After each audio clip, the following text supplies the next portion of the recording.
Hey there, and welcome back to day 4 of our 75-day video series. Today we are talking about how we set expectations for engagement and professional development. And this is prior to a trainer, coach, a consultant coming in to work with your teaching staff.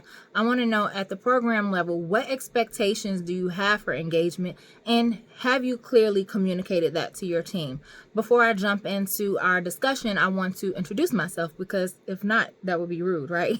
So my name is Flora Gomez. I'm a professional development strategist for early childhood educators. I've been in the field for 20 years now, and I help build competent and confident early childhood education teams. I primarily work with childcare owners and leaders to help them build teams that they, one, don't have to micromanage.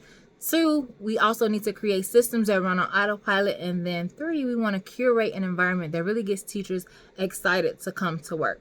So when I'm working with programs, one of the things I'm noticing is that even if I come in, one of the things I like to do is kind of do housekeeping things, right? So whether it's a workshop or I'm doing a coaching session, when we get started, before we dive into whatever the content or the activity is that we're going to focus on for the day, we do brief housekeeping things. So that might mean, where can I find the restroom if I need to go? What time are we taking breaks? What do I need to do if I need to take a phone call or send a text message, right? We create and establish some group norms so that, one, we can make sure everyone's needs get met during that professional development session, and 2, so that we can be respectful of each other as learners. Okay, so the levels of engagement from there will depend. Sometimes I have people who are very eager learners, right? They like to share. So you'll have some participants who are ready to respond to all of the questions, and then you'll have some people it's like, I haven't heard from you in 5 hours.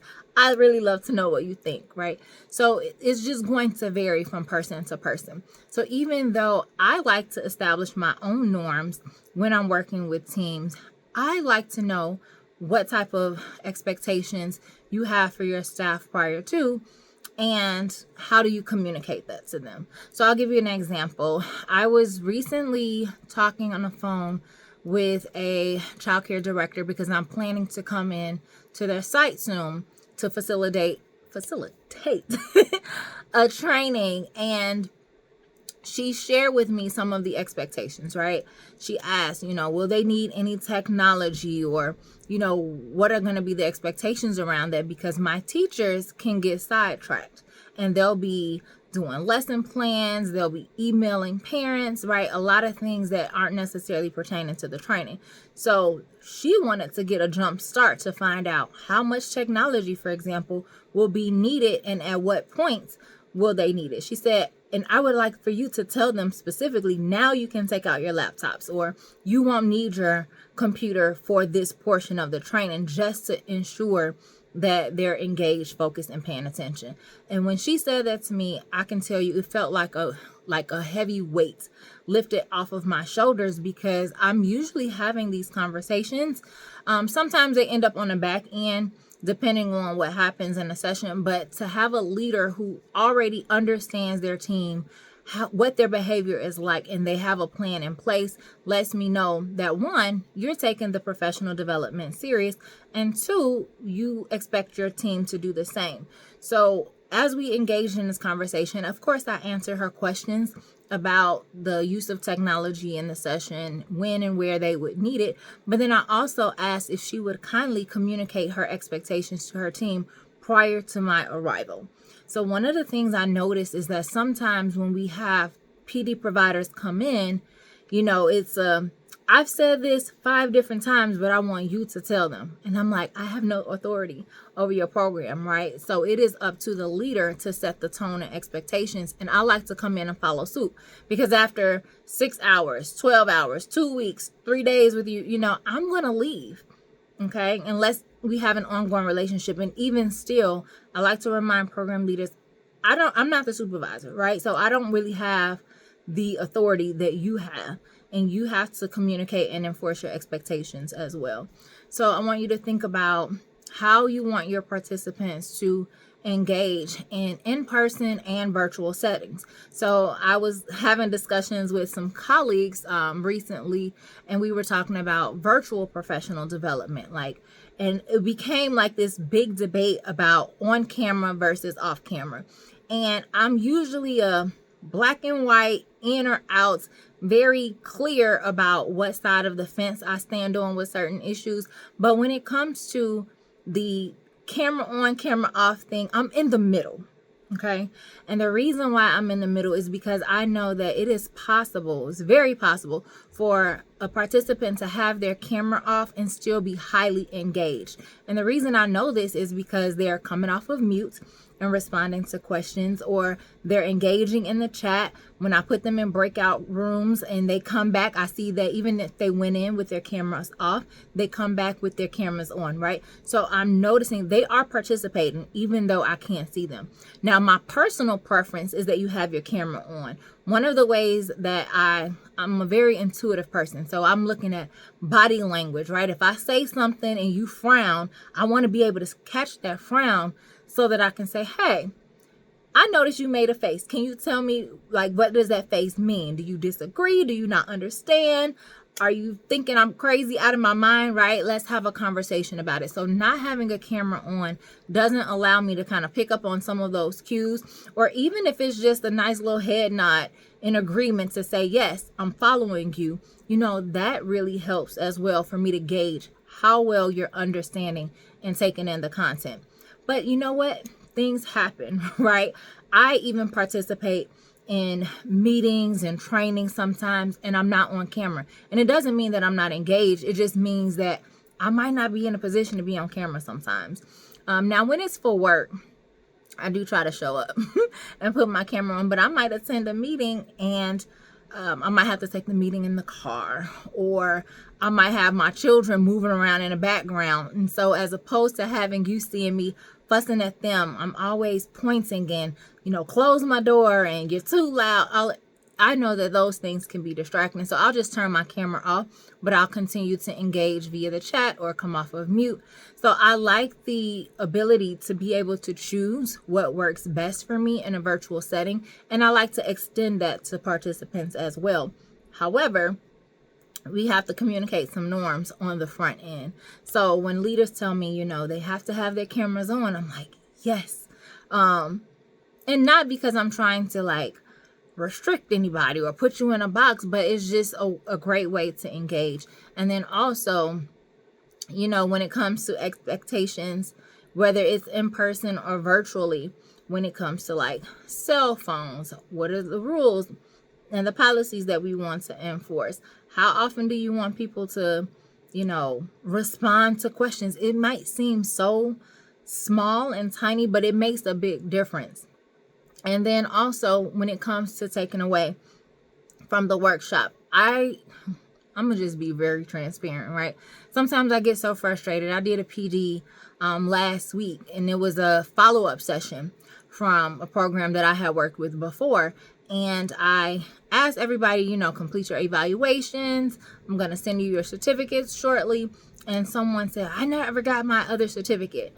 And I have no problem giving the certificates, but sometimes it's like, I haven't heard you say anything else this whole training, and the first time I'm hearing from you, you asked me for a certificate. You didn't even participate, right?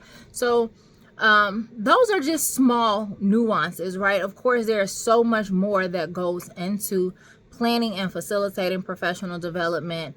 Of course, it's my job as a trainer and presenter to create an experience that's actually engaging, because let's be honest, all PD isn't created equally. I hear teachers talk all the time about, oh my God, I worked with another trainer, or we did another workshop. It was so boring. I see the people falling asleep in sessions. So I get it. It is up to us as presenters and facilitators to make sure we're curating an experience that teachers want to participate in. But then also, it's only so much you can do, right? Even the most intentional trainer can sometimes have the opportunity to lose the attention of someone. So I like to know, and this is really for you to respond to me, what is it that we're doing on the front end to establish expectations for engaging in professional development, and then how are you communicating that? I'll give an example of what I did as a childcare director.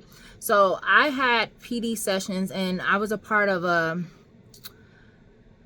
community, right? So other programs, we would do PD together sometimes. So when we have virtual professional development, I always tell my teachers, even though you're at home, right? Because we would have those in-service days where we're going to be doing training. It's virtual. I don't mind if you work from home, but these are my expectations. I do want you to be on camera. I need you to be in uniform. You can't be in your bed. You can't have a bonnet on your head. Like, it's still a work day, so I don't expect you to be, navigating your children. You still have to find childcare, right? I made the expectations very clear. And I even gave them the option to, if you can't have an environment that's free from distractions where you can engage at home, the center will still be open, right? You can come into work to participate in your training, right? And we did a PD one time that was virtual with another program. And one of my teachers came back the next day and she said, Ms. Gomez, I noticed a big difference between our program and another program. And I'm like, what are you talking about? She said, well, their teachers were in the bed. They had, were not dressed professionally. They didn't look like they were ready to be at work. It seemed like this was a day off and I'm showing up and this is just something I have to do. So, again, it's all about communicating your expectations and making sure your team is aware of what they need to do and then what happens when they don't. Okay. I work with another program director and she ended up kicking one of her staff members out of the session because they weren't participating, right? Camera was off. There was no response in the chat. So every now and then I will call out, like if I'm asking for responses to questions, I'm going to call names. And because the camera was off, that person wasn't even there. So the director, she kicked them out of the session and they tried to join back in and she didn't allow them to come in. She said, you know what? You don't get paid for the day because I made my expectations clear. We called you a couple of times because sometimes you might have to go to the bathroom or you might need to get some water or do something really quick that could easily come up in an in-person session too. So I have seen great examples of, again, leaders being clear about how they want their teachers to show up in PD, and then also what it looks like when you don't have expectations set ahead of time. So I would like to challenge you to think about when you have, especially when you have someone else coming in to work with your staff, what do you want that experience to be like for them? What do you want your staff to take away from the experience and how will they engage in order to make the most of it? Talk about it as a team ahead of time, establish some workplace norms around engaging in training and professional development, and then also coordinate with your trainer or your professional development provider, whether it's a coach, it's a consultant, whoever you're working with, to let them know that you've done that step ahead of time as well. So let me know in the comments what your thoughts are. It could be about virtual training, in person, whether it's coaching, one-on-one, right? There's so many different scenarios. PD is not just a workshop, okay? So there's a range of activities you can engage in to support your teaching staff. Let me know in the comments. I'd love to know your thoughts. And then if you are wondering, am I doing this professional development thing right? Sometimes there's a right and wrong answer. And then there's some things that can really be harmful and avoid it. So I have a free resource for you. Check out the link in the description. It is the top 10 professional development mistakes made in early childhood education. And I'm going to give you some strategies to correct them if you are making those mistakes. Feel free to always reach out if you need additional support for your team. And I look forward to seeing you on day 5.